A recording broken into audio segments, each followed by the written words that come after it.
নমস্কার। গঙ্গার আজকের পর্বে রিভিউ নিয়ে বাংলা সিরিয়াল সমাচার তোমাদের সামনে এসে গেছে। শুরুতেই যেটা দেখা যাচ্ছে যে শালমলী তো মেঘনাথের ঘরে, তো বলছে যে সে পলিটিক্স জয়েন করছে। তো সেই কারণে কি হচ্ছে, ওর হাত যখন শক্ত করে নেবে তখন গঙ্গাদেরকে উচিত শাস্তি দেবে, এরকম একটা বলছে। এবার মেঘনাথের সাথে আবারও কথা বলতে গেলে দেখছে মেঘনাথের জ্বর এসেছে। বলছে এই বাবা, আমি তো লক্ষ্যই করিনি তোমার তো জ্বর এসেছে। বলে কিছু হবে না, কিছু হবে না। বলে না না না না, তুমি এসো এসো, আমি তোমার মাথায় হাত বুলিয়ে দিচ্ছি, শুয়ে পড়ো। মেঘনাথ বলছে তুমি শিওর তো যে বড়দাভাই ঘুমিয়ে পড়েছে? বলে হ্যাঁ। তুমি এত ভয় পাচ্ছ কেন? বলে দেখো, এমনি সময় খারাপ যাচ্ছে, আমি কেস খাচ্ছি, তুমি কেস খেলে আমার কিন্তু ভালো লাগবে না শালু। তাছাড়া আমাদের একটা গোপন সম্পর্ক আছে, এটা সবাই জানাজানি হয়ে গেলে খুব বাজে ব্যাপার হয়ে যাবে, বুঝতেই পারছো। এমনিতেই গঙ্গা কিন্তু আমাদেরকে উঠে পড়ে লেগেছে কেস খাওয়ানোর জন্য। বলে আরে ধুর বাবা, তুমিও পারো। শালমলী হাসছে, মানে ওদের মধ্যে সত্যি সত্যি একটা গোপন সম্পর্ক আছে। এই শালমলী প্রত্যেক রাতেই তার মানে এর কাছে আসে। তো এবার বলছে চিন্তা করো না তো, ওই বস্তির মেয়ে গঙ্গাকে তুমি ভয় পাচ্ছ, আর ওই ক্যাবলা সারাদিন রেস্টুরেন্টে খেটে এসে ভুসভুস করে ঘুমোয়, তার কথা বলছো তুমি? ধুর ছাড়া তো, ঘুমো। এই বলে তার কোলেই মাথা রেখে ঘুমোচ্ছে, আর শালমলী মাথায় হাত বুলিয়ে দিচ্ছে। আর ওদিকে কিন্তু উদয়নের ঘুমটা ভেঙেছে। যে কী ব্যাপার, শালমলী কোথায়? শালু শালু বলে ডাকছে, পাচ্ছে না। এবার বাইরে বেরিয়ে এসছে। বাইরে এদিক ওদিক খুঁজতেই মেঘনাথের ঘর থেকে কিন্তু শালমলীর গলার আওয়াজ পাচ্ছে। এবার সেই ঘরের দিকে এগিয়ে গেছে। তো এগিয়ে গিয়ে দরজা খুলেই দেখি অবাক।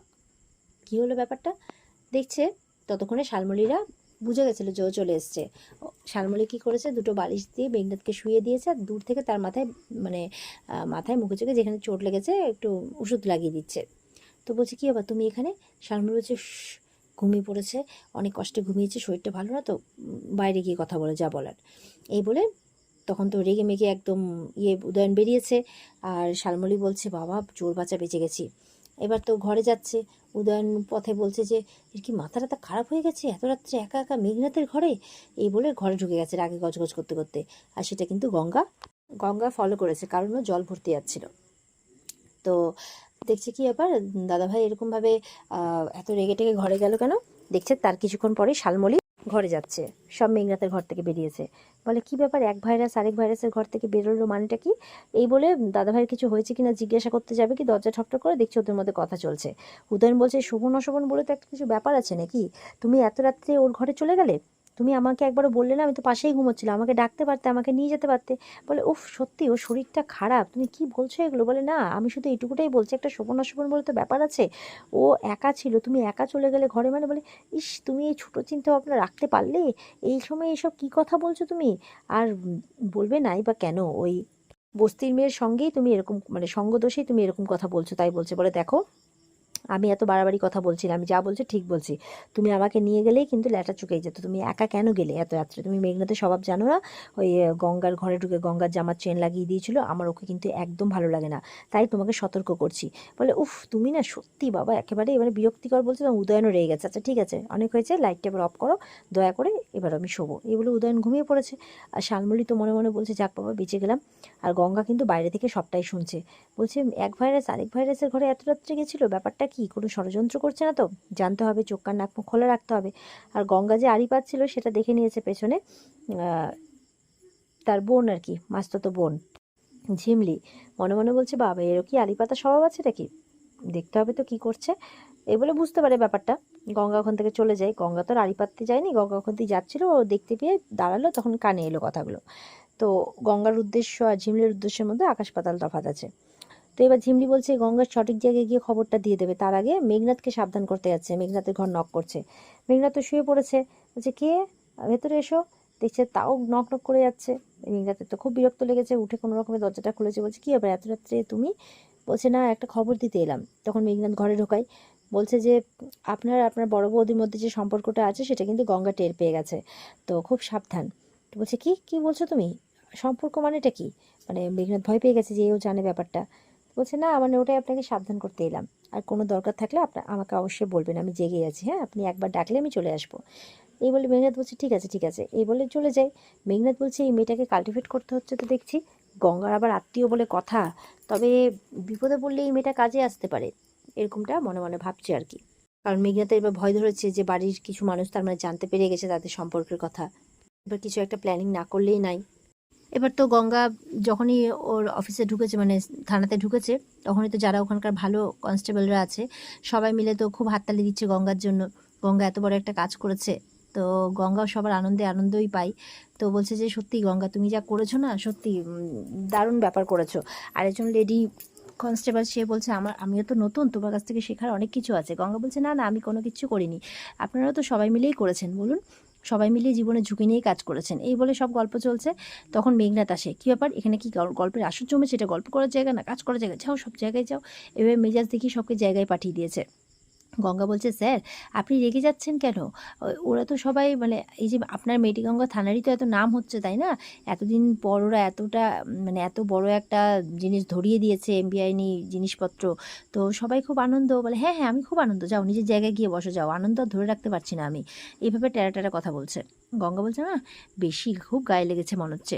আর ওদিকে মেঘনাথ মনে মনে বলছে, গঙ্গা খুব উঠছো, খুব কথা ফুটেছে না, দাঁড়াও তোমার ব্যবস্থা করছে, এরকম একটা মনে মনে কথা চলছে। এবার তো আন্ডারে যারা আছে আর কি বলছে, যাও কোথায় সইটই করতে হবে নিয়ে আসো আমার কাছে, খুব মেজাজ দেখাচ্ছে সবাইকে। তো গঙ্গা তাই ভাবছে, কী ব্যাপার এত রেগে আছেন কেন দারোগাবাবু? কালকে রাত্রে মার খেলেন, কী জানি বাবা কী হচ্ছে। আমার তো মানে স্যার তো সন্দেহ করতে চাইছেন না, কিন্তু আমার সন্দেহই যাচ্ছে না এনার উপর থেকে। এবার মেঘনাথকে ওর একজন সাথী বলছে যে, স্যার কী ব্যাপার বলুন তো, তো কিছু কি হয়েছে, মানে কেউ কিছু বুঝতে পেরে যায়নি তো? মানে ফার্স্টে অ্যাকচুয়ালি মেঘনাথ কাজ করতে করতে ওর কাছে একটা ফোন আসে। তো ফোনটা এসছে অর্জুনের অফিস থেকে। অর্জুনের অফিস থেকে গঙ্গাকে ডেকে পাঠিয়েছে। তাই বলছে যে, কিছু হয়নি তো? আমরা যে কালকে সব মালগুলো ঠিকমতো করে ধরিনি, এটা বুঝতে পেরে যায়নি তো? মেঘনাথ বলছে, ছাড়ো তো, এত ভয় পেলে পুলিশের কাজ করা যাবে না, ডাকো গঙ্গাকে। গঙ্গাকে ডাকে, বলছে যাও, এসিপি অর্জুন চ্যাটার্জির অফিস থেকে তোমাকে ডেকে পাঠিয়েছে থানাতে। বলে কেন স্যার, কিছু হয়েছে? বলে তা আমি কি করে জানবো? খুব তো ঘোড়া ডিঙিয়ে ঘাস খাচ্ছো, একদম বড় গাছকে ধরেছো আর বেশি ইয়ে করছো। গঙ্গা বলছে, এই কথাটা আপনি একদম ভুল বললেন কিন্তু স্যার, আমি ঘোড়া ডিঙিয়ে ঘাসও খাইনি, কোনো বড় গাছকেও ধরিনি। আমার যেটা কাজ, আমার যেটা ঠিক বলে মনে হয়েছে, আমি কিন্তু সেটাই করেছি। হ্যাঁ স্যার আমাকে সাহায্য করেছেন, স্যার পাশে না থাকলে এমনটা হতো না, কিন্তু তাও আমি আমার নিজের চেষ্টায় সবটা করেছি। এইভাবে বলছে। বলে হ্যাঁ ঠিক আছে বেশি কথা বলো না, যাও এখান থেকে যাও। এই বলে গঙ্গা একদম বিরক্ত হয়ে বেরিয়ে পড়ে। ওদিকে মেঘনা তো সবাইকে মেজাজ দেখাচ্ছে আর বলছে, ফাইল ইয়েটাও ছুঁড়ে ফেলে দেয়, রেজিস্টারটা গঙ্গার উপর রেখে। বলছে খুব বুলি ফুটেছে, এর কিছু একটা ব্যবস্থা করতেই হবে। এবার গঙ্গা চলে গেছে অর্জুনের অফিসে। ওখানে দেখা যাচ্ছে আরও অনেক কনস্টেবলরাই বসে আছে। অর্জুন এসেছে। তো এসে বলছে এবার যে, আসলে 15ই আগস্টে একটা বড় প্রোগ্রাম আছে, সেখানে নেতা মন্ত্রীরা আসবে। তো পুলিশ ব্যারেকে সেখানে অর্জুনকে একটা দায়িত্ব দেওয়া হয়েছে, সেই নেতা মন্ত্রীদের সুরক্ষা দেওয়ার। সবাই তো হাততালি দিচ্ছে, এত বড় একটা দায়িত্ব পেয়েছে। তো অর্জুন বলছে, থ্যাংক ইউ, এটা অনেক বড় মাপের দায়িত্ব। তো এই জন্য আমার কিছু হেল্পিং হ্যান্ড লাগবে। সেই জন্য আপনারা আপনাদের মানে থানাতে সবাই, মানে যারা প্রত্যেকটা থানাতেই আর কি, যারা যারা ভালো কাজ করেছে, যাদের সুনাম আছে, তাদের প্রত্যেককে ডেকে পাঠিয়েছে অর্জুন। যারা খুব সিনসিয়ারভাবে কাজটা করে আর কি, তাদের প্রত্যেককে ডেকে পাঠিয়েছে। তাই বলছে আগামী 2 দিন আপনারা আমার টিমে কাজ করবেন। এটা শুনে তো গঙ্গা খুব খুশি। গঙ্গা তো স্যারের দিকে তাকিয়ে আছে, কি আমি কি স্বপ্ন দেখছি নাকি, হে বাবা গঙ্গেশ্বর, আমি স্যারের টিমে কাজ করব? বাহ, সেটা দারুণ ব্যাপার। গঙ্গার খুব খুশি, কারণ স্যারের টিমে কাজ করতে চেয়েছিল। এরপর অর্জুন যে প্রত্যেককে কতটা রেসপেক্ট দিয়ে কথা বলছে, সেটা দেখে গঙ্গা বলছে, স্যার কত সুন্দর তার টিমকে রেসপেক্ট দিয়ে কথা বলেন। কিন্তু ওদিকে মেটেগঙ্গা থানাতে দারোগাবাবু সবসময় সবাইকে মেজাজ দেখান, আর কি যে এত গোপন করে, নিজের কোনো কিছু জানতে পর্যন্ত দেন না। ভগবানই জানে, জেনে গেলে মনে হয় যেন নিজেরই বিপদ, এরকম একটা ব্যাপার। সবার সাথে ব্যবহারটাও কত খারাপ করে, এভাবে মনে মনে ভাবছে। তো ওদিকে এবার অর্জুন বোঝাচ্ছে সব কিছু সবাইকে, ভালো করে কাজকর্মের সব কিছু কীভাবে কে কী কাজ করবে, কে কী দায়িত্ব নেবে, সবটা বোঝাচ্ছে।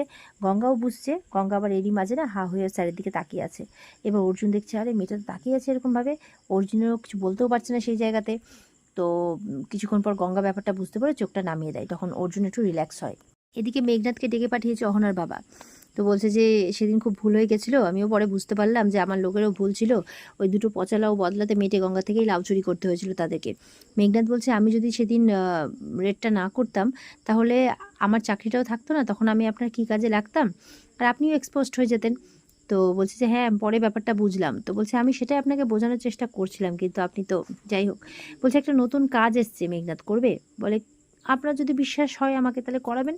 তো বলছে যে তোমাকে বিশ্বাস করি বলে ডেকে পাঠিয়েছি। তো প্রতিবেশী রাজ্য থেকে একটা কনসাইনমেন্ট এসছে, তো একটা তো ব্যাপারটা হচ্ছে রিচার্ডের কাজ নাকি এটা। তো মেঘনাথ বলছে, রিচার্ডের কাজ বলতে যাকে 2 বছর আগে মানে অর্জুন আর কি অ্যারেস্ট করেছিল এই স্বাধীনতা দিবসের আগেই। বলে হ্যাঁ, তাকে ছাড়াতে হবে। তার ভাই থমাস এই মিশনটার দায়িত্ব নিয়েছে। তো তার দলবল কিছু কাজ নিয়ে এই দেশে ঢুকছে, এই রাজ্যে ঢুকছে, তো তাদেরকে সাহায্য করতে হবে তোমাকে। ওরা নাকি একটা টেররিস্ট অ্যাটাক করবে, যার তলে তলে ওরা রিচার্ডকে ছাড়াবে, কারণ টেররিস্ট অ্যাটাক নিয়ে পুলিশ ব্যস্ত হয়ে যাবে, ওই ফাঁকে রিচার্ডকে ছাড়াবে, এরকম একটা প্ল্যানিং আর কি। তারই সাথে হবে ড্রাগ ডিল। তাই বলছি এবার বলো তুমি করবে কিনা। মেঘনাদ বলছে, শুনলাম স্বাধীনতা দিবসে একটা বড় প্রোগ্রাম আছে, সেখানে সিকিউরিটিতে অর্জুনকে রাখা হয়েছে। তো অর্জুন আর গঙ্গার মুখে কালি ছিটাতেই হবে স্যার, আমি তার ব্যবস্থা করছি। বলছে আপনাকে শুধু একটা কাজ করতে হবে, যার যারা ওখানে সিকিউরিটি দায়িত্ব আছে আপনাকে শুধু একজনকে টাকা দিয়ে কিনে ফেলতে হবে। আচ্ছা ঠিক আছে, সেই নামটাও নয় আমি আপনাকে বলে দিচ্ছি। তো বলে দেয় জোড়াসাঁকো অমুক থানা আছে একটা, তো সেই থানার অতনু বলে একজন আছে, সেই অতনুকে নাকি কিনতে বলছে টাকা দিয়ে। আর অর্জুন ওই প্রত্যেকের ডিউটি ভাগ করে দেয় কে কোথায় থাকবে। আর সেই অতনু থাকে মেটাল ডিটেক্টে, মানে যেখানে সবার মেটাল ডিটেক্ট হয়ে ঢুকবে আর কি। তো জিজ্ঞাসা করছে, তো অতনুকে বলছে তুমি এর আগে এই দায়িত্ব নিয়েছিলে না? বলে হ্যাঁ আমি এর আগে এই দায়িত্বে ছিলাম। তো বলে অতনু জিজ্ঞাসা করছে মন্ত্রী বড় বড় নেতাগণ ওরা কি সবাই ওইখান থেকেই ঢুকবে নাকি ওদের আলাদা গেট থাকবে? অর্জুন বলছে না, একটাই এন্ট্রি গেট থাকবে, সবাইকে ওই মেটাল ডিটেক্টের মধ্যে দিয়ে ঢুকতে হবে, কড়া সিকিউরিটি থাকবে। বলে ঠিক আছে স্যার। সেই সুযোগটাই নেবে আর কি মেঘনাদরা। এবার ডিউটি ভাগ করে দেয়, এরপরে অর্জুন যে যার মতো বেরিয়ে পড়ে আর কি। যাই হোক, এরপর কালকে ডিউটি টাইম মতো সবাই চলে আসবে। আর এদিকে গঙ্গা দেখা যাচ্ছে অর্জুনের দিকে তাকিয়ে আছে। অর্জুন আবারও গঙ্গার দিকে তাকিয়ে দেখে অবাক যে গঙ্গা আবারও হাঁ হয়ে তাকিয়ে আছে, মানে ও ভাবছে আর কি ওর স্যারের ব্যাপারে, আর হাঁ হয়ে তাকিয়ে আছে। আর এখানে কিন্তু আজকের পর্ব শেষ হয়ে যায়। তো এই ছিল আজকের পর্বের রিভিউ। ভালো লেগে থাকলে পর্বকে লাইক কমেন্ট করে জানাতে ভুলবে না, আর আমাদের সাথে জুড়ে থাকতে চ্যানেলকে সাবস্ক্রাইব করতে ভুলবে না। দেখা হচ্ছে তোমাদের সাথে আগামীকালকে। সবাই খুব ভালো থাকবে। আজকের মতো পর্বের রিভিউ এই পর্যন্তই। বিস্তারিত দেখতে অবশ্যই স্টার জলসার পর্দায় চোখ রাখবে। টাটা।